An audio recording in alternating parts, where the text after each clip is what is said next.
So then guys, this is the Mac Mini M4, Apple's most efficient desktop yet, and it's been out for almost a year with its powerful M4 chip inside of it. And this little beast here, you might be asking, well, what's this? Well, this is the Geekom XT12 Pro, a compact Windows PC powered by Intel's Core i9. Now, both these mini PCs are different approaches to small form factor computing, but which one actually makes sense in 2025? Well, let's look into this closer. Now, to begin with, looking at them here on my desk right in front of me, well, you would say they look around about the exact same size. Well, to be honest, they are. They are very similar in size, as you can see right here. But I would say the Mac Mini is a little bit bigger. In fact, you can see here, I can put the Geekom on top of it, and then obviously the Mac Mini is slightly smaller here. But there is one big factor here, and that is the Mac Mini does have its power supply built in, whereas the Geekom actually uses this power supply here. Now, I'm not going to say this is that big, actually. It's quite small, and obviously it's going to be tucked away underneath your desk, but luckily it's not a giant brick that you can knock out your neighbor with if you chucked it out the window or anything like that. It's quite small and quite light, so at least you do get that. But there we go. Those are the main sort of differences in design size-wise. But what about underneath the hood? What kind of differences are we getting here? Well, let's start out with the Geekom XT12 Pro. This starts out at $699 US, and with that what you get the Intel Core i9 12900H, what is a 14-core 20-thread CPU. You also get 32 gigabytes of DDR4 RAM, what can be upgraded up to 64 gigabytes. There's also a 1 terabyte PCIe 4.0 SSD, NVMe inside of this, what you get. And also you get Intel Iris Xe graphics, and also out of the box you do get Windows 11 Pro. But switching over to the Mac Mini M4, this also starts at $699 US.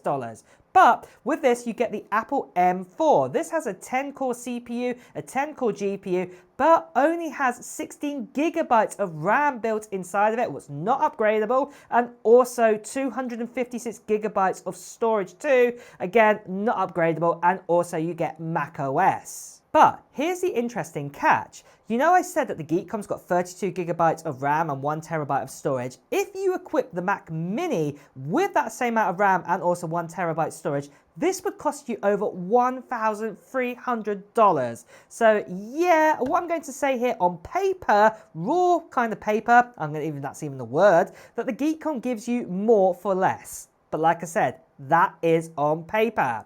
But that moves us on to performance, and this is where things change quite a lot. So to begin with, I ran on both of these machines Geekbench to see what performance is actually like on them. And as you can see right here, well, the Mac Mini M4 completely wins here. In single core performance, we're getting 3,800 kind of scores here on average compared to 2,325. And then in multi-core performance, well, just look at this, 14,500 compared to 9,930. It's almost like a 50% gain in performance that you're getting with the Mac Mini. So yeah, definitely wins here. Now, the Geekom does do quite a good job here, especially for multitasking, and obviously if you're throwing a lot into the RAM and things like this, and also using all those CPU threads, it is going to be quite good. But to be honest, over raw performance and responsiveness, the Mac wins here. So it looks all doom and gloom at the moment then for the actual Geekom, but this is where the Geekom hits back hard.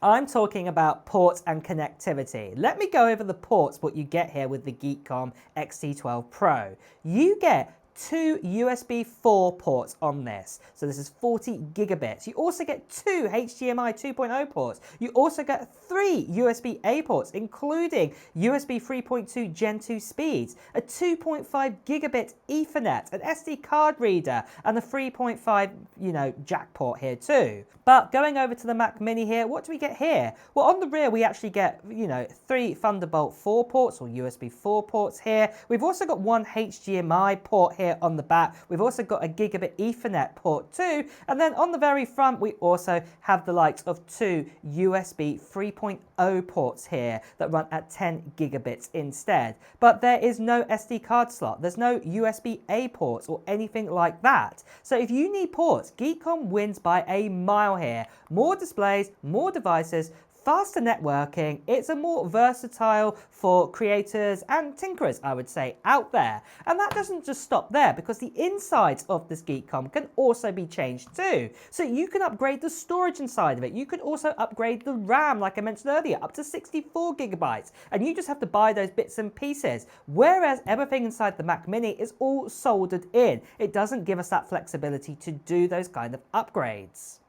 But I have used both of these devices in day-to-day use, and they are definitely really, really quick here. The Mac Mini obviously is really great with Mac OS, and obviously it shines in photo and video editing. It's great for Final Cut Pro, it's great for Logic and optimized Mac OS apps, and it launches apps just instantly, and you don't really have any kind of like bloatware or anything like that with it. And I will actually say that's the great thing about Geekom as well, with their Windows operating system. You don't get any kind of bloatware or anything like that. But one thing what I would say is really good for this Geekom is obviously that more RAM is helping out better with multitasking. It handles larger Excel sheets, for example, Teams, browsers. You know, we can open up loads of tabs open, have all these different apps open all at the same time without breaking a sweat. And it's decent for 1080p gaming and emulation too, and Windows gives you that more kind of full software flexibility. There's more apps you can run on Windows obviously than Mac at the moment. But I think you can see overall, if you are after pure performance for creative or productivity, the Mac Mini is going to be faster here, definitely. But moving over to, say, operating systems, well, with Mac OS on the Mac Mini, it is really, really good, and you get lots of great kind of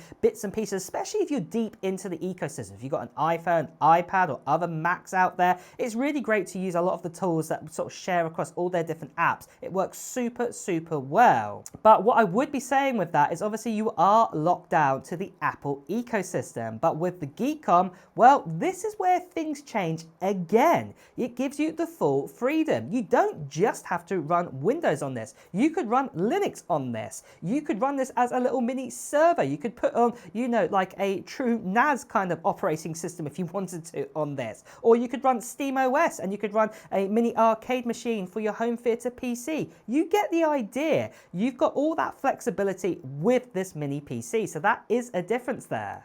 And I think this comes to the conclusion here. Both of these machines are designed for different people. Go for the Mac Mini M4 if you want that performance, efficiency, and you also love the Apple ecosystem, and it's great for creative workflows.